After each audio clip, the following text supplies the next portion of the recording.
Hello everyone, welcome to 10 minutes concept show, जहां पे आज हमारा कॉन्सेप्ट है अबाउट ABC एनालिसिस। बिल्कुल, आज हम बात करेंगे कि आखिर अल्फाबेट्स में ABC के बाद क्या आता है। क्या आप जानते हैं? बताइए।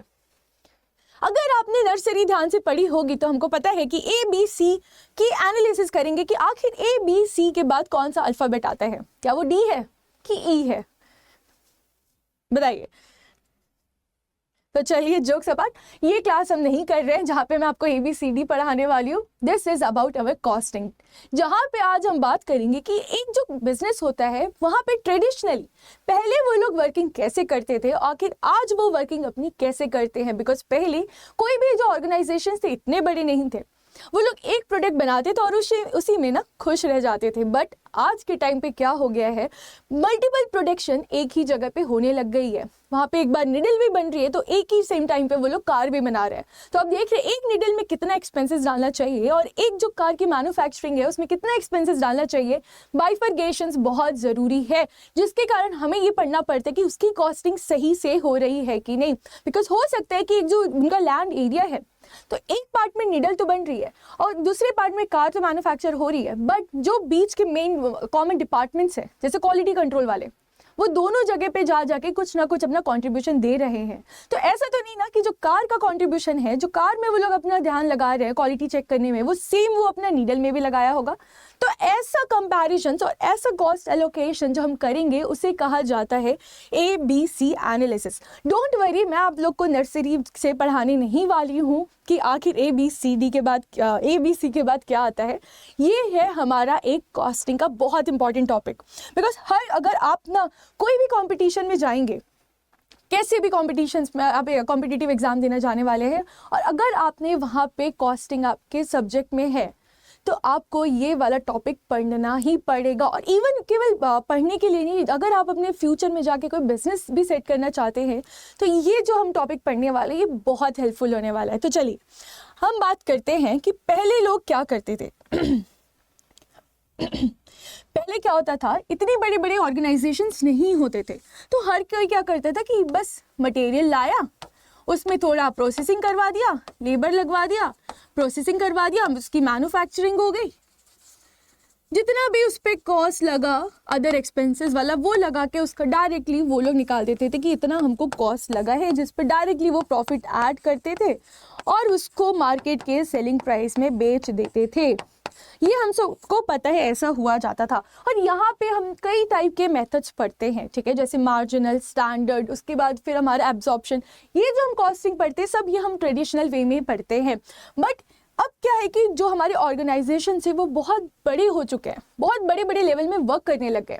अब मैंने आपको शुरू में बताया कि एक ही जगह पे नीडल बन रही है वो ऑर्गेनाइजेशन में, वही वो ऑर्गेनाइजेशन वो लोग कार भी बना रहे हैं। अब देख रहे हैं कि कितने बड़े बड़े हमारी मैन्युफैक्चरिंग हो चुकी है कि वो हर एक एरिया में अपना पैर जमाना चाहते हैं। तो ऐसे में जो कॉमन डिपार्टमेंट्स है वो अगर कुछ अपना काम कर रहे हैं इन प्रोडक्ट्स पे, तो यहाँ पे उनका कॉस्ट एलोकेशन करना बहुत ज़रूरी है। तो आइए देखिए कि क्या होता है कि ABC मतलब है हमारा एक्टिविटी बेस्ड कॉस्टिंग। ये जो एक्टिविटी बेस्ड कॉस्टिंग है, यहाँ पे हम ये फाइंड आउट करते हैं कि आखिर ये जो कॉमन रिसोर्सेस हम दोनों जगह यूज कर रहे हैं, तो आखिर उन्हें कितना कितना यूज किया है, उसके हिसाब से हमको उस प्रोडक्ट पे कॉस्ट एलोकेट करनी है। मान लीजिए कि ये है हमारे क्वालिटी डिपार्टमेंट वाले, ये है हमारे क्वालिटी डिपार्टमेंट के लोग।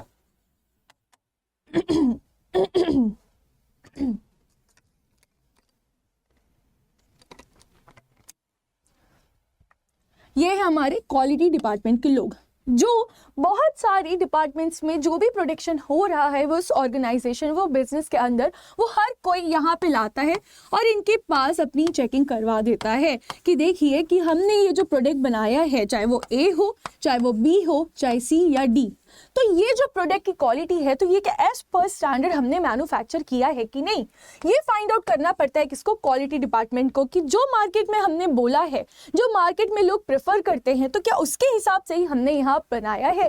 तो ये सब किसने किया, क्वालिटी डिपार्टमेंट में। अब हो सकता है जो A वाला प्रोडक्ट हो वो मार्केट में बिक जाता हो ₹10,000 का, बट वहीं जो बी हो वो बिकता हो मार्केट में केवल 5,000 का, और जो सी हो वो मान लीजिए बिकता होगा मार्केट में 1 लाख का, और जो डी है उसकी वैल्यू केवल 500 रही होगी। तो ये जो सारे प्रोडक्ट एक ही जगह पे मैन्युफैक्चर हो रहे हैं और एक ही डिपार्टमेंट उनकी चेकिंग कर रहा है, तो ये तो हर किसी को टाइम दे रहा है। तो ऐसा नहीं कर सकते कि सारा हम जितना भी हम इनको कॉस्ट लग रहा है वो उठा के केवल ए पे चार्ज कर दें, या सारा उठा के हम डी पे चार्ज कर दें। ये तो गलत हो जाएगा, क्योंकि ये प्रोडक्ट अलग ये ज़्यादा टाइम नहीं लिया होगा, बिकॉज इसका कॉस्ट कम है तो इसने ज़्यादा टाइम नहीं लिया होगा, छोटी सी चीज़ होगी जो जल्दी जल्दी हो गई होगी। बट वही जो सी प्रोडक्ट है, जहाँ 1 लाख का हम गुड्स बेच रहे हैं, तो मतलब ये कोई हमारी कॉस्टली चीज़ है, कोई प्रिसाइज चीज़ है जिसके लिए हमको बहुत मेहनत लगी, जिसके रॉ मटेरियल्स बहुत महंगे हैं। तो ये सब चीज़ों पे कितना कितना टाइम जाता है, उसके हिसाब से हम लोग यहाँ पे उनके ऊपर कॉस्ट डाल देंगे। और ऐसा नहीं करेंगे कि सब चारों में जो कॉस्ट लगा वो बस एक ही पर्सन बियर करेगा, एक ही प्रोडक्ट बियर करेगा। तो ये जो हम कॉस्ट एलोकेट करना अब ट्रेडिशनली को छोड़ के जो इंडस्ट्रीज यूज़ करती है उसे कहा जाता है एक्टिविटी बेस्ड कॉस्टिंग।